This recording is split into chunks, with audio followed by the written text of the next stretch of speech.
I think whatever we're going through, whether it be a trial, whether it be a difficulty, whether it be just something we're trying to accomplish, there are always those times in life where we just need an extra boost. Maybe it's a friend that comes alongside us and says, hey, can I help you with this? And we're so grateful for that. But sometimes we're a little bit prideful and we don't want any help, but that's a whole other message, I think.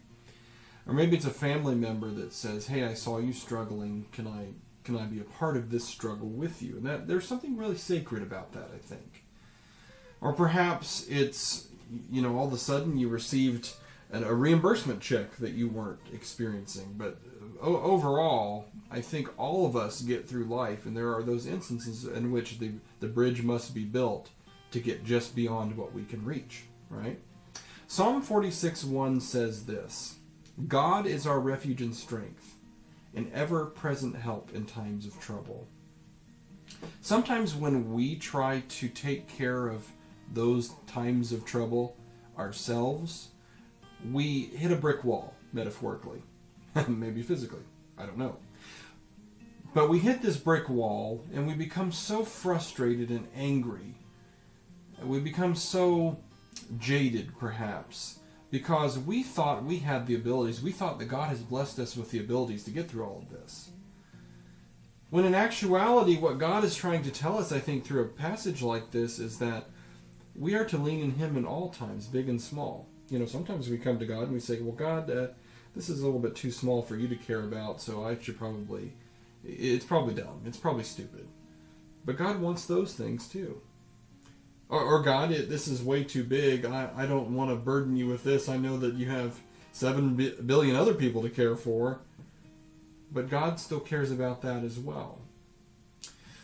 Something I constantly say from the pulpit, and something I constantly say to people individually, is that God wants great gifts for His children, or good gifts for His children. And that word good, I think, is often misunderstood. Sometimes that word good is misinterpreted to say whatever benefits me in the moment or makes me feel better, or, you can paint the narrative there. But what I think that good actually means is more along the lines of things that are beneficial for us and the world around us, and that which God has within His will. God is our refuge and strength. I think that's important I can't overemphasize that, because sometimes we try to rely on our own and we come up short. So when we do come up short, when I was talking about frustration earlier, we just look up and say, God, well, maybe you didn't call me to this, or maybe you didn't ask me to do this, or maybe you're not with me right now, or, we paint all kinds of ideas in our minds of what that could be. But God is saying, no, actually, I'm always with you, and I should be your strength and your refuge. We should be able to run into Him and be safe. Have you ever heard that song? The righteous run into Him and they are safe.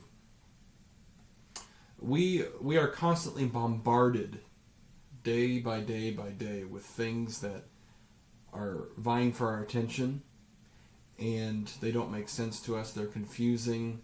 They're discouraging. Sometimes we have these little blips of joyful events.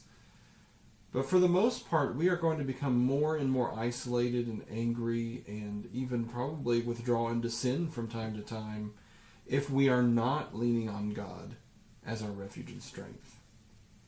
So He is our ever-present help in time of trouble. That ever-present, I think, is a very important thing to understand, because He's always with us. He is always with us.